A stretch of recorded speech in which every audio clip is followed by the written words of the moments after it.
All right, people, what's up, everyone, and welcome to another video. And I just wanted to give my quick thoughts on Obi-Wan Kenobi, of course, the new limited series Star Wars show that just wrapped up today on Disney Plus. Same day that both Doctor Strange and the Multiverse of Madness and a new episode of Miss Marvel went up. So good planning there, Disney. Really weird that they would put all three of those up at the same day. Like, I thought it was weird when they were premiering Miss Marvel the same day as Obi-Wan.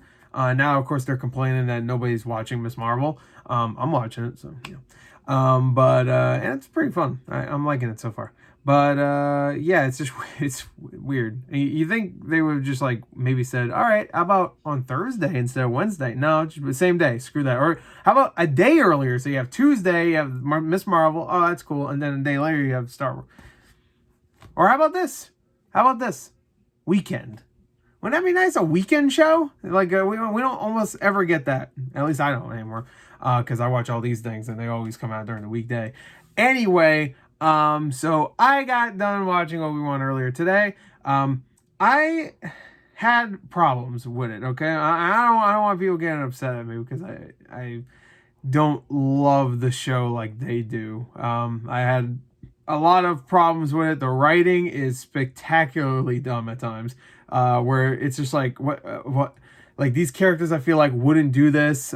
Some characters are just like there just to kind of be there at times, and there's character arcs that just almost don't go anywhere, and characters that just stand around. Like, what was the point of Kumail Nanjiani even being there after the first episode he was in, the second, which was the second episode? What was the point? Like, I love Kumail Nanjiani, but I don't understand why he was in it, besides just to put him in Star Wars. I was excited for the show because the prospect of a Obi-Wan Kenobi show in between 3 and 4 it's a good idea. I mean, as long as you keep it small scale, and I guess they technically did. I mean, it wasn't like giant explosions everywhere all the time. It was just very small scale for the most part. Comparatively to some other Star Wars movies. But it was small scale, but to the point where there was nothing going on in some episodes. Some episodes are just like, I mean, I was never bored because there were so many like things to like pick apart and stuff. But there was so many like moments where it's just like, okay, we could just cut this out. There's things in this movie, or show, I should say, that you could honestly cut down.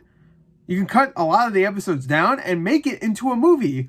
The first episode had a lot of like scenes of like just Obi-Wan doing his daily routine, which I actually liked. You know, in retrospect, I actually really liked that stuff. I wish we had more of that. Him like interacting with that one Jawa character, which I thought was cool. Never came back, by the way. But just like little things, like, oh, I'm trying to give a toy to Luke, and Owen being like, yeah, go away. Just like little things like that, I actually enjoyed, especially in retrospect after what we got later, which was just kind of, him and Leia are like, you know, buddies, except you don't really feel it. At least I don't. Like, they try to make you feel it with just like these little lines, but yeah, I never felt like a bond between them forming at all. I really didn't. Obi-Wan would do dumb things throughout, which I feel like Obi-Wan wouldn't do. And I know some people say like, yeah, well, he's kind of like broken at this point, but I just feel like the Obi-Wan I knew from the prequels, even though what happened at the end of episode 3 happened, I just don't feel like that version of that character would be at this moment in this story. Me personally, that's just me. You know, I feel like you would still have some faith, just a little bit. Especially with episode 4, like tying it in, like obviously they bring him down low so they can rise him up again. I get that as a character thing and whatnot, and it does work towards the end, I think, but throughout the course of the, like, let's say the first 4, maybe 3.5 episodes, it kind of gets like, all right, we get it. And there's a lot of rushing too, which I don't like. Like, let's rush, he's back to being a badass now. I'm like, what was the point of making him not badass if you're not even going to really show him building up to be a badass again? You know what I mean? Like, in episode 6, he's just like, he has a little flash of Leia, and then he's like, you know, in his mind, and he's just like, oh, and then he's like being badass again. I'm trying not to spoil too much of the show, which I don't think it matters.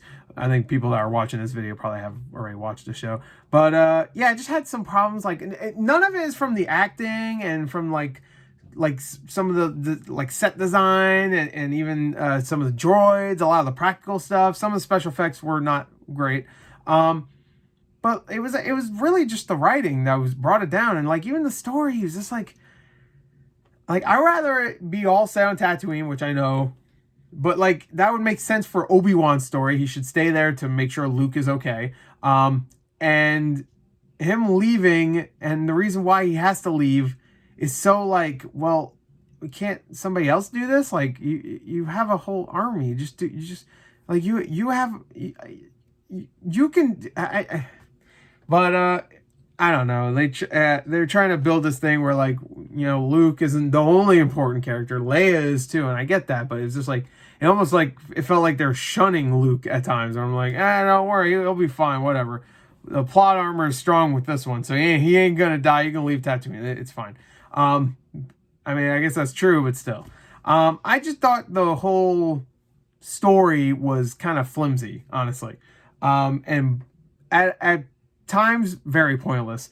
There's some decent action in here. Some of the choreography is not like the best, but I feel like the sloppiness kind of works in this, especially with this version of Obi-Wan, and even with this version of Darth Vader, who's still like clouded by anger, I guess. So some of the sloppiness is okay.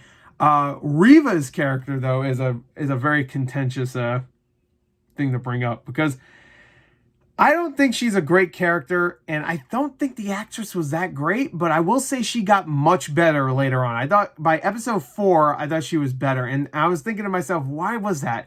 And it's because in the first, I would say 3.5 episodes, because episode 4, it takes until maybe the last half where she gets better. Moses Ingram is the name of the actress, by the way. Because the first 3.5, I figured out, the first 3.5, I didn't even think about this. First 3.5, she's just playing a stereotypical, like, angry villain. She's yelling, screaming, "Where are you, Obi-Wan?" She's doing that stuff, and it doesn't work. It just doesn't. Like, I don't feel threatened by her at all. Not even a little bit. But to be fair, I don't feel threatened by anybody else, too, besides Darth Vader. When Darth Vader shows up in episode 3 and just, like, kills a couple people, sure, maybe it's a little extreme, but I still thought that was pretty well done. Maybe a little extreme, because he just kind of, like, kills one. I know he's luring Obi-Wan out, for sure, I get that, but maybe a little extreme, but I liked it either way. I just want to bring up it probably is a little too extreme, but I feel like her character was just kind of angry, and that was it. And we all predicted why. It was very obvious. Like like the show might as well not even hit it. Like, just had flashes throughout every episode of her past, because it was not like a surprise when she reveals who she was. And the show even kind of revealed it, not like a big twist. It was like, oh, I'm not going to spoil it in case, but it was very obvious. Like, I think everybody predicted it. I'm just going to assume everybody predicted it because it was very obvious.